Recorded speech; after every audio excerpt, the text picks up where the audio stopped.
பண்ணல, இவன் ஒத்து போகல புருஷனோட. அதனாலதான் நான் சொல்றேன், உங்க எனத்தோடயே போங்க. நீங்க கிறிஸ்தவங்கள கல்யாணம் முடிங்க. அப்ப இல்லாம அவன் சேர்ச்சுக்கு போனேன், எங்க ஒரு பொண்ணு பார்க்க சொன்னாங்க, நான் பார்க்க மாட்டேன்ட்டேன். அவரு என்ன செய்யற, சேர்ச்சுக்கார மாட்டாரு, அவர் பொண்ணு பார்த்து நான் கல்யாணம் கட்டி வைக்கணும். அப்ப அந்த பிள்ளைய நாளைக்கு சொல்லுவான், நான் என் மகளா இருந்தா நான் அப்படி செய்வேனா?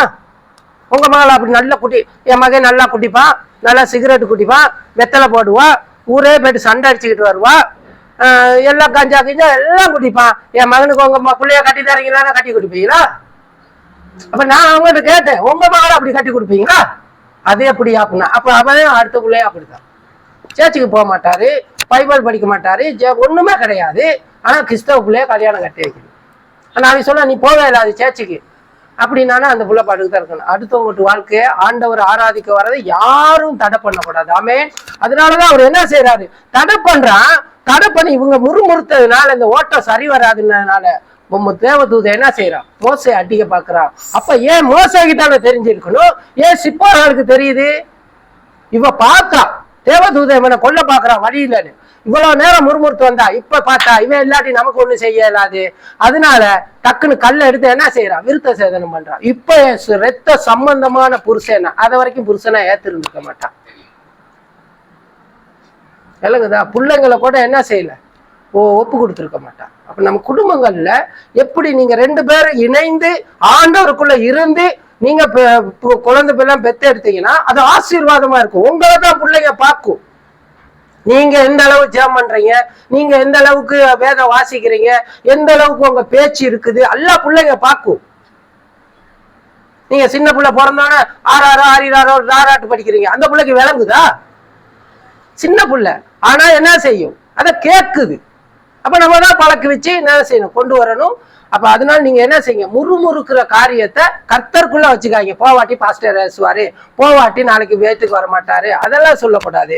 அவங்க வந்தாலும் வராட்டியும் என் தேவன் எனக்காக உயிரை கொடுத்திருக்கிறார். அல்லேலூயா. என் தேவனுக்கு முதலிடம் கொடுக்கணும். நான் சொல்றேன், நீங்க சிங்களத்துல கக்குலோ கெலிங்க என்னத்தையோ கக்குள் பெட்டோ போமத கெலிங்க என்னம்பாங்க. நண்டு நல்ல தாய் நண்டோ பகப்ப நண்டோ நேரா போகணும். அது போவாம நீ டிவியை பார்த்துக்கிட்டு உக்காந்துருன்ட்டு, நீங்க நல்லா தண்ணி அடிச்சுக்கிட்டு உக்காந்துருன்ட்டு அங்க வந்தோட சேர்ச்சுக்கு போகல, பைபிள் படிக்கல, அது முந்தி அந்த பிள்ளைங்க கீழ்படிஞ்சது. இப்ப சொல்லும், ஐயா போகிறேன்னு இங்கன்னு சொல்லும், போவோம் போறேன் அப்படின்னு.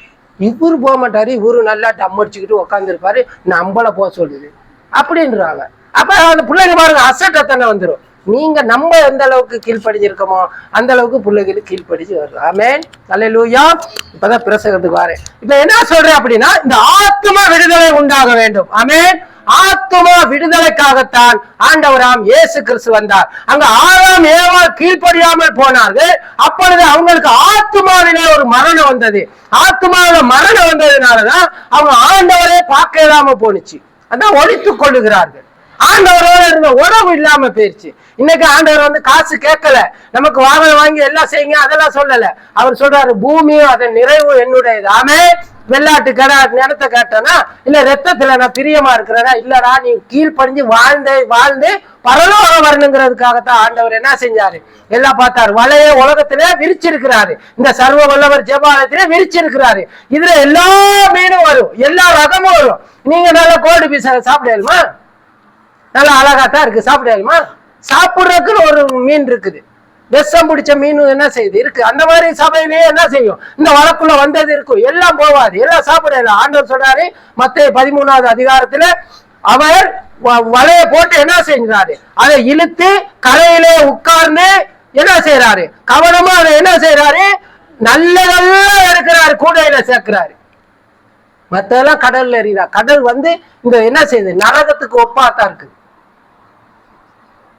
சமுத்திரம்.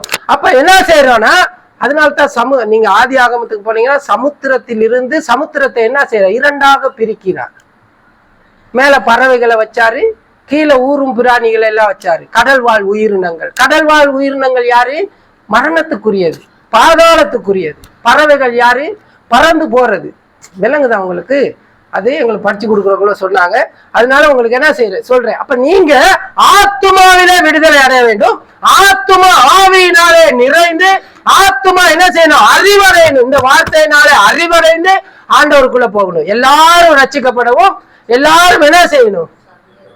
சத்தியத்தை அறிகிற அறிவை அடைய தேவன் சித்தம் விருப்பம் உள்ளவராய் இருக்கிறார். அப்ப நீங்க சத்தியத்தை படிக்க படிக்க படிக்க படிக்க இந்த டெப்லெட் உள்ளுக்கு போகுதா இதுல இருக்கிற எல்லா வியாதி 17 விதமான வியாதி இருக்குது. கசப்பு, வெறுப்பு, வைராக்கியம், எரிச்ச, குடி, களியாட்டு, விக்கிரக ஆராதனை, விபச்சாரம், வேசித்தனம், இப்படி 17 காரியம் இருக்கு. அந்த 17 போனா 9 நல்ல காரியம் வரும். இல்லைங்கதான். அப்ப நீங்க தான் உங்களை டிசைட் பண்ணும். நான் பரலோகத்துக்கு போக நியமிக்கப்பட்டவனா இல்ல நல்ல சபையில இருந்துட்டு கிறிஸ்தவன் பேரை வச்சுக்கிட்டு நரகத்துக்கு போக நியமிக்கப்பட்டவனா? ஆண்டவர் அதுக்காக நியமிக்கப்பட்டத. வாசிங்க ஏசாயா 53வது அதிகாரம் 12வது வசனம் வாசிங்க.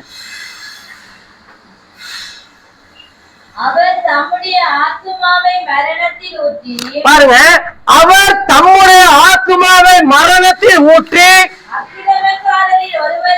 அக்கிரமக்காரரில் ஒருவராக எண்ணப்பட்டு அநேகருடைய பாவத்தை தாமே சுமந்து அக்கிரமக்காரருக்காக வேண்டிக் கொண்டது நிமித்தம். போதும். இப்ப அவர் என்னத்த ஊத்தி இருக்கிறாரு? நீங்க மார்க்கு புத்தகத்துல வாசித்து பார்த்தீங்கன்னா அவரு பேதுருவையும் யோவானையும் யாக்கோபையும் எல்லா சீசர்கள் போறாங்க. போறதுக்குள்ள சொல்றாரு, என் ஆத்துமா மரணத்துக்கு ஏதுவான துக்கம் கொண்டிருக்கிறது. அப்ப மரணத்துக்கு ஏதுவான இந்த ஆத்துமாவில என்ன செய்யுது? துக்கம் இருக்கு. நீங்க உன்னத பாட்டு 5வது அதிகாரத்தில எல்லாம் வாசித்து பார்த்தீங்கன்னா அங்க சூலமித்தியா என்ன செய்வாங்க? சொல்லும், நான் என்ன செய்ய நித்திரை பண்ணினேன், என் ஆத்துமாவோ விழித்திருந்தது. நீங்க பாருங்க, ஒவ்வொருத்தர் தூங்கிட்டு இருக்கிற கூட அல்லேலூயா சோத்திர ஆண்டவரே ஏதாவது சொல்லுவாங்க. அது என்ன செய்யும்? இந்த ஆத்துமா தூங்காது. ஆத்துமா போயிருச்சுன்னா அவ்வளவுதான். விளங்குதா? அப்ப ஆத்துமாவை, அதான் ஆண்டவர் அவர் இயேசு கிறிஸ்து தம்முடைய ஆத்துமாவை மரணத்தில் ஊற்றி அக்கிரமக்காரரில் ஒருவராக எண்ணப்பட்டார். அக்கிரமம் செஞ்சது யாரு? ஆதாம். அக்கிரமம்னா என்னது? தெரியும், தெரிஞ்சுக்கிட்டு செய்யறது அக்கிரமம். தவறு வேற, தெரியாம செய்யறது தவறு. தெரிஞ்சு செய்யறதுதான் அக்கிரமம். நமக்கு தெரியும், தெரிஞ்சுக்கிட்டு செஞ்சோம்னா அது அக்கிரமம். நீங்களா இருந்தாலும் நானா இருந்தாலும். விளங்குதா? அப்ப அக்கிரமக்காரரில் ஒருவராக எண்ணப்பட்டு அநேகருடைய பாவத்தை தாமே சுமந்தார். ஆமென். அப்ப என்ன செய்யணும்? ஆண்டவர் வந்த நோக்கம் இந்த ஆத்துமாவிலே விடுதலை உண்டாக வேண்டும். ஆமென். நீ சாகவே சாவ அப்படின்னாரு. ஆத்துமா சாவுன்னு அங்க சொல்லல. ஆனா அதுல இருந்து ஆண்டவருக்கு சேர்த்து வந்தாரு. எல்லாம் வந்தாங்க. அப்படி என்ன செஞ்சு தொழுது தேவனை தொழுது கொண்டார்கள். ஆத்தும விடுதலை அடையல.